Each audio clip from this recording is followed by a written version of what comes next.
الإبل خلقت من الشياطين وإن وراء كل بعير شيطانا إن الإبل خلقت من الشياطين. Onta dengan segala macam onta itu dikatakan khuliqat minasyayatin, Allah ciptakan dari setan. Onta dengan segala macamnya Allah ciptakan dari setan. Wa inna wara'a kulli ba'irin syaitanan, dan di setiap belakang onta itu ada setan. Di belakang setiap onta itu ada setan, dan onta itu diciptakan dari setan. Artinya apa? Artinya diciptakan dari setan. Watak setan itulah yang menjadi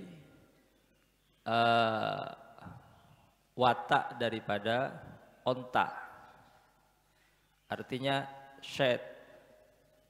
onta itu diciptakan dari mintiba'is syayatin, dari watak setan. Bagaimana watak setan? Watak setan itu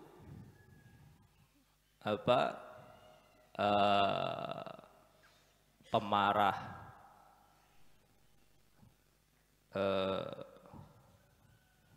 emosi. Makanya dikatakan ala tara ila hayatiha wa ainiha idza nafarat. Tahukah kamu? Ala tara ila hayatiha. Tahukah kamu ketika onta itu bersuara, kamu lihat bagaimana keadaannya? Meronta, enggak bisa diam. Wa ila ainiha, dan kamu lihat bagaimana matanya yang merah. Jadi onta ketika nafarat atau ketika bersuara, dia tubuhnya tidak bisa dikendalikan, meronta-ronta, lalu kemudian matanya merah. Dan itu gambaran dari tiba'is syayatin, dari tabiatnya setan. Tabiatnya setan. Dan itu tidak hanya terjadi kepada onta, manusia pun ketika marah. Bagaimana ketika marah matanya merah, keadaannya tidak terkontrol, itulah tiba'is syayatin, watak setan.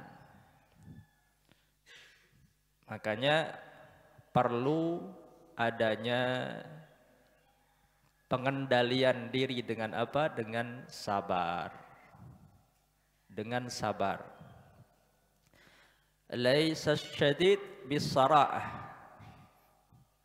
Orang yang kuat itu bukan orang yang menang atau pandai gelut, bukan orang yang tubuhnya kuat. Asyadidah walakin man yamliku nafsahu indal ghadab. Tetapi yang dikatakan orang kuat itu bukan orang yang tubuhnya dempal, keras, tinggi besar, gelut tanpa tanding. Tapi orang yang kuat, man yamliku nafsah indal ghadab, orang yang mampu mengendalikan diri tatkala dia sedang marah. Dia mampu marah tapi tidak marah. Itulah orang yang syadidah, orang yang kuat mentalnya. Karena ketika orang yang lemah itu marah, maka yang tampak dari keadaannya adalah tidak terkontrol. Lalu kemudian matanya merah. Ala tara ila hayatiha wa ainiha. Tidakkah kamu lihat orang yang sedang marah ataupun onta ketika mengaum atau bersuara, kau lihat bagaimana keadaannya, keadaan tubuhnya, wa ila ainiha, dan bagaimana matanya yang merah. Dan itu tiba'us syayatin, itulah watak setan.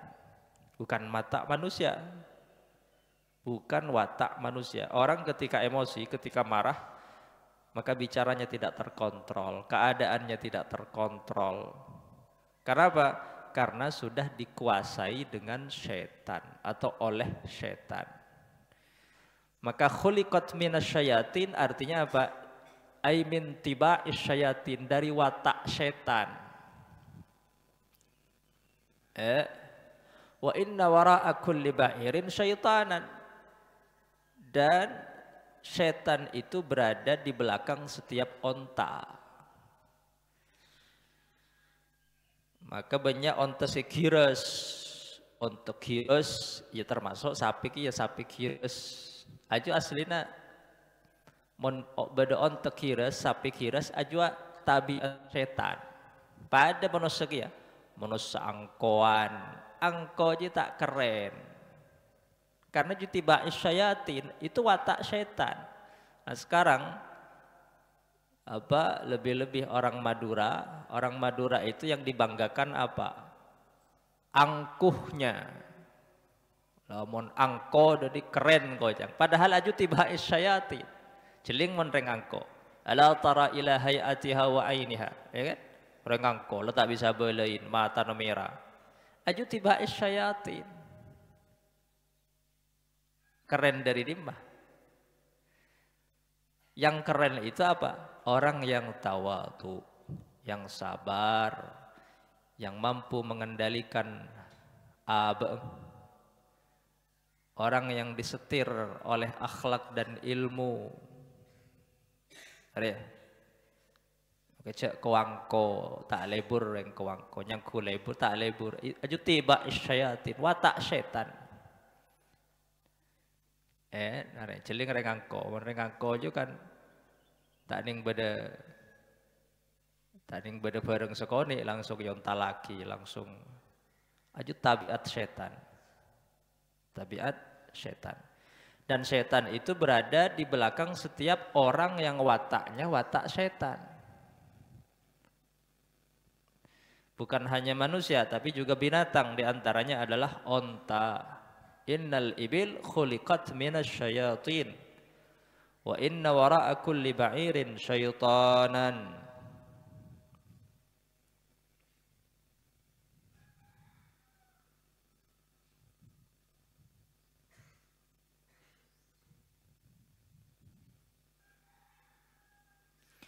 Innal arda la'ijju ila Allah ta'ala minal ladzina yalbasuna as-suf riya'an. Sesungguhnya Allah Subhanahu wa taala la ta'ijju innal arda la ta'ijju ilallahi ta'ala. Sesungguhnya al-ard itu bumi. Bumi yang kita pijak ini dikatakan ta'ijju. Ta'ijju ay tarfa'u sautah, mengeraskan suara dengan mengadu kepada Allah. Itu arti daripada ta'ijju. Jadi bukan mengadu biasa, mengadu dengan mengeraskan suara kepada Allah. Bumi, karena bumi adalah makhluk, maka Allah berikan kekuatan untuk bisa mengadu kepada Allah.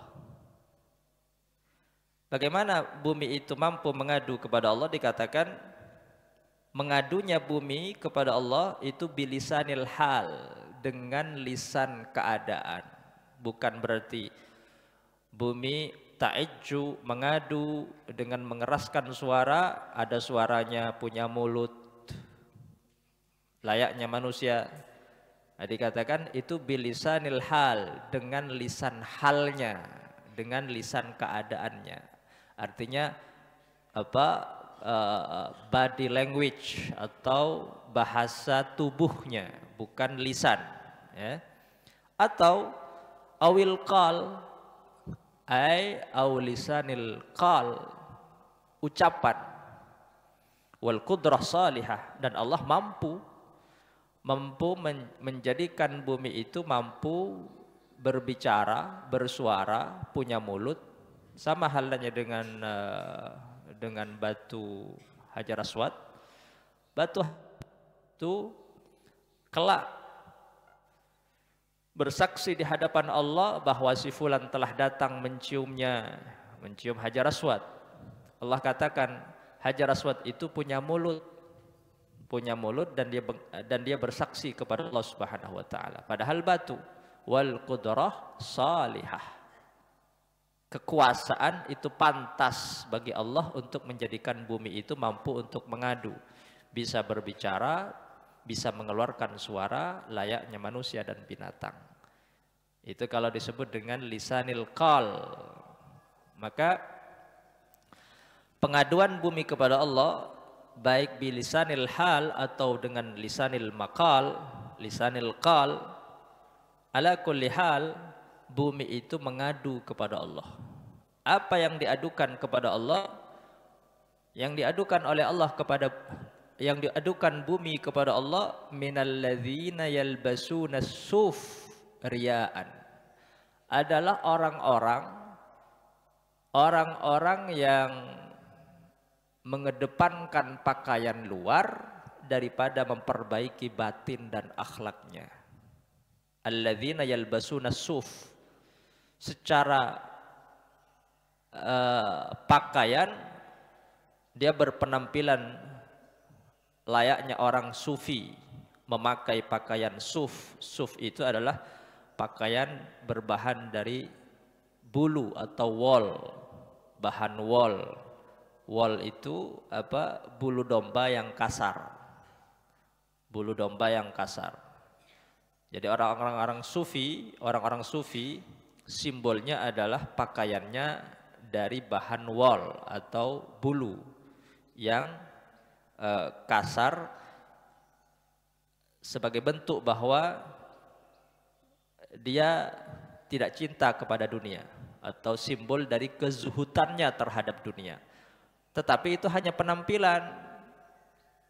Sejatinya mereka riaan, pamer. Nah, inilah orang-orang yang kelak diadukan oleh bumi kepada Allah Subhanahu wa taala. Ya Rabb, ada beberapa daripada hambamu yang memakai dengan pakaian sufi, seakan-akan dia menampilkan orang-orang yang zuhud, tapi nyatanya hatinya tidak zuhud. Nyatanya hatinya pamer, hatinya riya. Maka hadis ini, jadi riya itu apa? Riya itu talabul manzilah inda ghairihi ta'ala. Jadi riya itu talabul manzilah inda ghairihi ta'ala. Mencari kedudukan kepada selain Allah. Itu riya. Talabul manzilah inda ghairihi ta'ala. Mencari kedudukan tidak di mata Allah. Dengan cara apa? Bil ibadah, dengan ibadah. Dia beribadah supaya apa? Supaya dia punya kedudukan, punya tempat di hati-hati makhluk. Tidak ikhlas semata-mata mengharap dan mencari ridha Allah Subhanahu wa taala. Itu riya. Jadi ketika seseorang beribadah, tujuannya bukan mencari ridha dan pahala kebaikan dari Allah, tetapi ingin manzilah, tempat dan pangkat di hati makhluknya, maka itu dikatakan riya, pamer. Dan tidak memiliki pahala apapun. Dia hanya mendapatkan lelah di dalam beribadah kepada Allah Subhanahu wa taala. Lelahnya tidak menjadi lillah. Lelahnya tetap lelah. Itulah orang yang riya. Tetapi orang yang ikhlas di dalam ibadahnya kepada Allah, lelahnya di dalam ibadah menjadi lillah. Yalbasuna suf riyaan.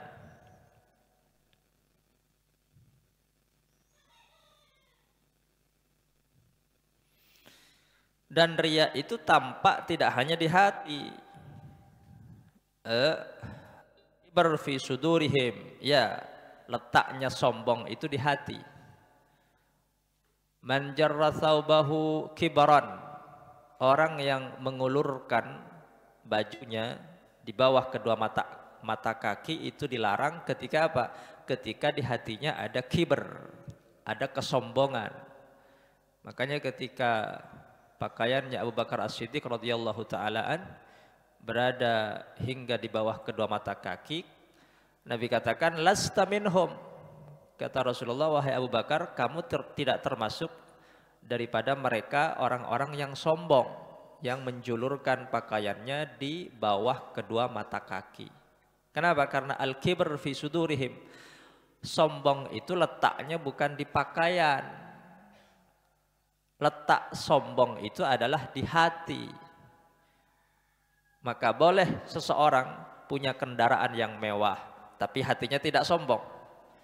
Boleh orang memakai dengan pakaian yang megah, pakaian yang mewah, yang mahal, asal hatinya tidak sombong. Al-kibr fi sudurihim. Boleh jadi mereka yang kendaraannya tidak mewah, pakaiannya tidak mahal, tapi hatinya sombong. Maka inilah yang dilarang oleh Allah Subhanahu wa taala. Maka termasuk juga riya. Riya itu letaknya bukan di pakaian. Ada orang yang pakaiannya mahal tetapi hatinya tidak riya.